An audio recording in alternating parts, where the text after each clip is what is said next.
Welcome to the Stronger, Fitter, Happier podcast. I'm your host Vin, and today I'm going to be answering the question, how do you make yourself stronger, fitter and happier? So if you're someone who's a bit stuck at the moment, you want to change your body, you want to change your fitness and your lifestyle just so you can become stronger, fitter and happier, then this is the episode for you if you're very confused about what to do. So if you're confused, you're not sure what steps to take, this will hopefully clear that up for you. So without any further ado, I'm gonna get started. So first things first, I wanted to discuss, there's no first step that you actually have to take. So when I say there's no particular first step, what I mean by that is that there's no clear path that you have to go down in terms of which one of these three things I'm going to be discussing. So why that is because I feel like often doing something is a catalyst for doing more things. So what I'm going to be talking about is three areas like nutrition, training, and then just lifestyle. And regardless of which area you attack first, you're going to hopefully start to attack other areas as well. So it's totally up to you where you start. But in terms of logical order, I'm going to go with the first one, which is lifestyle. For me anyway, that's probably where I would start. If you don't know what to do and you don't want to feel overwhelmed, because it's probably the easiest place to start. What I want you to do is first look at how active you are. And I don't mean by working out. What I mean is just in general life. Things that you do on a day-to-day basis, like your job, your movement from when you're commuting to places, that sort of thing. How many steps do you take per day? And if it's very low and you have a job that's not very active, because sometimes you have physically active jobs like working in a warehouse where you're doing things like manual labor, but you're not necessarily taking steps, if that makes sense. But anyway, if you've got a sitting down job, you don't really take much steps. I want you to think about how many steps a day do you take. And the reason for that is because if you're able to increase your steps, it can make you fitter, and it can help you burn some calories, which can hopefully help you become happier with your body as well, because it can have an effect on your body composition. So one thing I didn't talk about was this advice I'm giving out is for anyone who's unhappy with their body weight and wants to lose weight as well. So that's why I'm telling you to get more active, because getting more active and burning more calories will help you lose some weight, potentially. We'll get to that in a minute. Anyway, so the steps, what I want you to think about is where you fall in the sedentary to very active category. So sedentary is someone who would be taking less than 4,000 steps a day. And then lightly active is someone who takes less, basically around 4,000 to 8,000 steps a day. Someone who's moderately active is someone who takes around 10,000 steps a day, or more. And then someone who's very active who takes 14,000 to 18,000 steps a day. And someone who's extremely active is someone who takes more than 18,000 steps a day. Now, to put a little caveat on that is, if you're taking these steps and then some days you're so say Monday to Friday you take 18,000 steps a day because your job is highly active, but then on the weekend you take 4,000 steps a day and your class is sedentary. If you take the average of your week, then you are classed as someone who is still extremely active or very active. Your average still works out to be quite an high activity. Whereas if on the weekend you go for walks and you take really high levels of activity, but then through the week you do very little, then you might still fall into the sedentary category when you work out your average. And that's what you need to do. Basically work out your weekly average, not just one random day where you took 10,000 steps. Yeah, that's not how this works. So depending on where you are, if you fall anything under moderate activity levels, and if you're able to, what I would do is try and bump yourself up to at least 10,000 steps. And the reason why I say 10,000 steps is because depending on your body weight, you'll burn anywhere between 300 to 500 calories per day. by just walking 10,000 steps. So this doesn't have to be all in one go. You can do it through the course of the day. You can spread it out as you please, and it will really help bump up the calorie burn. So let's say right now you take, 5,000 steps a day, and you are stable with your body weight. You don't go up, you don't go down. You're basically at an equilibrium. What you're doing is you're in a net calorie balance. So the calories in that you're taking through food match the calories going out that you burn through activity and your daily function to keep yourself alive. And that equilibrium needs to be changed. So what you need to do to lose weight, your body then needs to take energy from itself. So right now it's equal. So what you need to do is burn more calories or eat less calories to help your body basically take fat away from itself. Yeah, that's how fat loss works. Your body basically needs to take energy from itself to lose weight. So you need to consume fewer calories than you're burning. Yeah, hopefully I've made that clear. Calories in need to be less than calories out to lose body weight, to lose body fat. And one way of doing that, if you're in equilibrium, is by simply getting more active, increasing the amount of calories you burn. And an easy way to do that is to increase your step count. Now, let's say you tick this box. You will automatically start to become a little bit fitter, maybe not much stronger because you're not doing anything physically demanding, but you will also become happier with your body, because you will lose some body fat if you're unhappy with the level of body fat you have. If you're happy with your body because of the body fat you have, but you're just not maybe happy with the composition and you want to build some muscle, then we need to get to the later stages, and that's the point number 3 I'm going to make. So wait for that one. Now, this is often not enough for people, because if you're someone who tends to overeat and you're someone who likes food, then just simply increasing your activity levels may not put you in a calorie deficit. You may not still be burning enough calories to the amount you're consuming to lose weight. So what you need to do is then take a look at how many calories you're actually consuming and how many calories you need to survive based on the amount of activity you do to stay the same weight. So number 1, what I would start doing is just do a basic calorie calculation of your total daily energy expenditure. In Google, you can type it in TDEE calculator and you'll find something. If you want something very specific, then you can go on our website. I'll put it in the links of the show notes and of this description of this video, and you'll be able to find the calorie calculator. The calorie calculator, just so you know, the URL is www.bodybeyond.co.uk/calories, and you'll be able to download our calculator. But just so you want to do a quick Google calculation, TDEE will give you your total daily total daily energy expenditure calories, and that will just be the total amount of calories you burn per day based on activity, based on your weight, your metabolism, all these things. Now, obviously eating that amount is not going to help you lose weight. What you need to do is eat around, I would say the magic number for you probably be around 20% less to see a significant difference in your body in a period of time, but also be manageable.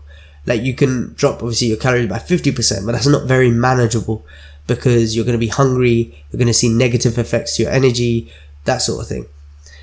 Anywhere from 20 to 30% is an okay amount, but 30% calorie deficit does become a bit harder in terms of on like determination, your lifestyle. It becomes a bit more restrictive.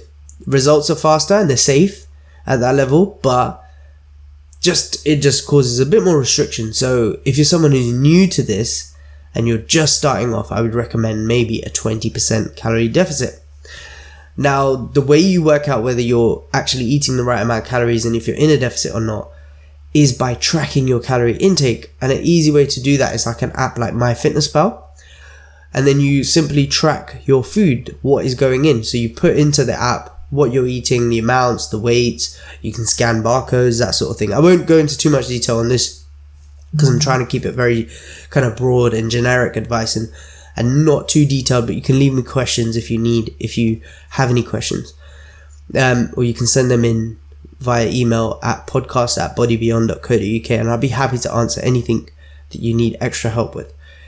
But in terms of simplicity, tracking your calories and monitoring them and trying to meet the number that the calculator is giving you will help you start to lose some weight. It will help you become a bit fitter, because if you are overweight or you do have an excess of body fat, simply by reducing your body fat can help you become a little bit fitter because you're carrying less weight. It can actually help you become stronger as well, because your power to weight ratio improves. And you may help you become happier about your body if you're unhappy with your body composition, if you're unhappy with the amount of body fat you have.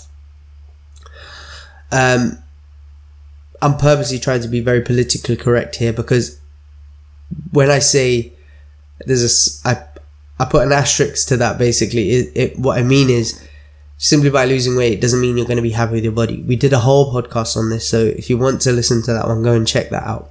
So 2-3 episodes ago, I did it on whether losing weight will actually make you feel happier. So listen to that one before you listen to this, or you go ahead if you're not sure if losing weight will actually make you any happier. But if you are, then that is how you start to lose weight. Now, if you want to actually affect your strength and fitness significantly, then simply becoming more active and reducing your calorie intake to the amount that will help you lose body fat is not going to quite cut it. Especially if you aesthetically want to change your body. So when I say aesthetically change your body, what I mean is, if you want to change your body composition by increasing your muscle mass, losing body fat, like kind of looking more toned, looking more defined, and have that kind of look, then simply taking more steps and reducing your body fat might not help you do that if you don't have much muscle mass already. If you're not someone who's got enough muscle on your body or your frame, you don't really feel strong, you don't feel fit generally, then you need to do something a bit more physically demanding. This is where working out comes in. Now, I won't go into detail onto what type of workouts to do. What I will just kind of call it is strength training, and you can watch some of the videos on YouTube in terms of like what we've done and how to create a program or how to develop a program. Or if you want, I can put a link in the video and show notes to like an example workout plan that will help you out with what to do with specific things in the gym. But for now, to keep it general and like kind of very broad and simplistic, I recommend doing strength training 2 to 3 times a week. And that doesn't mean doing more is bad.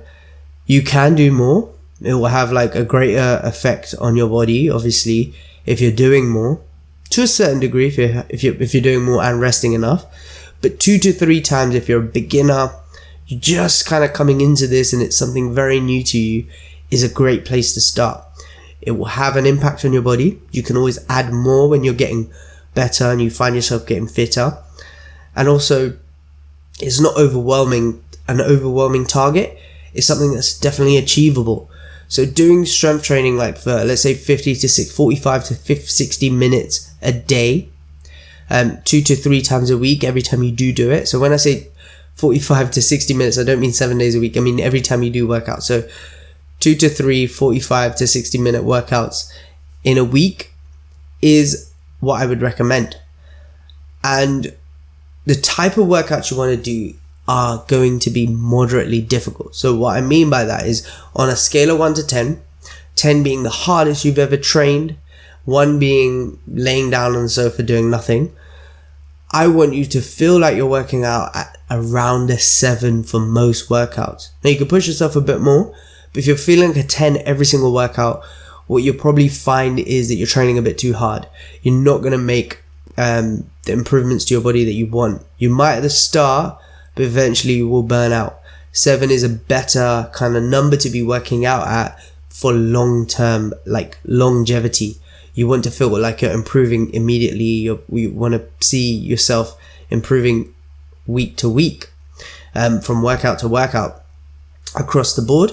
And that's probably the best way to do that. Now, What I will say as well is when you're training, try to improve. So focus on like kind of progressive overload, improving weights, improving like the reps, improving your form, technique, that sort of thing. And you'll find that your strength and your fitness significantly improves. Also, working at a 7 out of 10 in terms of like difficulty level will push your heart rate up as well.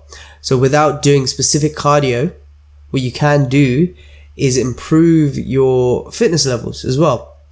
Now, that's not saying that you can't do specific cardio sessions. You can. That will obviously improve and speed up your fitness levels. But just relying on the weights alone will actually improve your fitness as well without focusing on it. So those are the 3 things that would work on. Now, which one you start on will depend on you. Like I said at the start, like what I would do is pick the one that you find is going to be the easiest change for you to make. For me personally, I would think the steps is probably the easiest if you've never set foot in the gym, you've really like new to kind of looking at your nutrition and that sort of thing. But as a starting point, any one of these things will help you probably create some kind of catalyst that will spark another area or another improvement. So let's say you started with the steps, you then might feel like, okay, I'm gonna start looking at my nutrition because I'm becoming more active. I want to not let my food kind of hold me back. Then the food might be like, okay, I'm going to start working out. Well, for you, which I find for most people actually, is the working out part starts to improve the nutrition, because you don't want to feel like all that hard work you're doing in the gym is going to waste by feeding yourself with poor food or eating too much. So that's where I would start. And just looking at these 3 things, and I know it's very simple, and you're probably thinking that's not going to do anything to change my body, my fitness or my strength, or how I feel about my body. I promise you, do this for at least 4 to 8 weeks. And if you do it right and you do it consistently every single day, then, and you still don't find that you're changing your body, I will personally train you for free. Yeah. But you have to show me evidence that you have actually done this, because I know for a fact it will actually improve your fitness, your strength, and your happiness around your body massively, because this is what's proven to work. It's literally, I'm giving away secrets, but it's literally secrets I say, but it's literally how we improve every single member of, like how we help every single member of Body and Beyond. We look at their activity levels, we look at their calorie intake, and we do go into a bit more detail with like proteins, carbs and macronutrients and that sort of thing. But the basic level is literally calories. If you want to take it a step up, then look at like your protein intake, and as a ballpark figure, a pound per like eating a gram per pound of body weight is a good start point if you're working out, and like, you know, you want to lose body fat as well and maintain muscle mass and improve strength. Now I'm going off on a tangent and I will bring it back, but looking at those 3 things is looking at the calories, looking at your activity levels, and just getting them to work out a bit more and improving. Like obviously working out is probably where we shine in terms of actually helping you, but that is the 3 basics. Those are the 3 boxes we tick, and people start to improve their fitness, strength and happiness around how they feel about their body, because they feel good, they feel stronger, they feel happier with their fitness levels, and they see improvements in their health, and their clothes fit better, and all these things that come around with changing your body, in your body composition specifically. So give it a go. Let me know what you think. Let me know if you do get results, if you do change your body. Start with progress pictures, and if you do make any significant changes, do send them in. It would be great to see how, you know, this advice has helped you. So if you have any questions, or you have anything that you want to discuss with me about today, what I discussed, then leave them in the comments.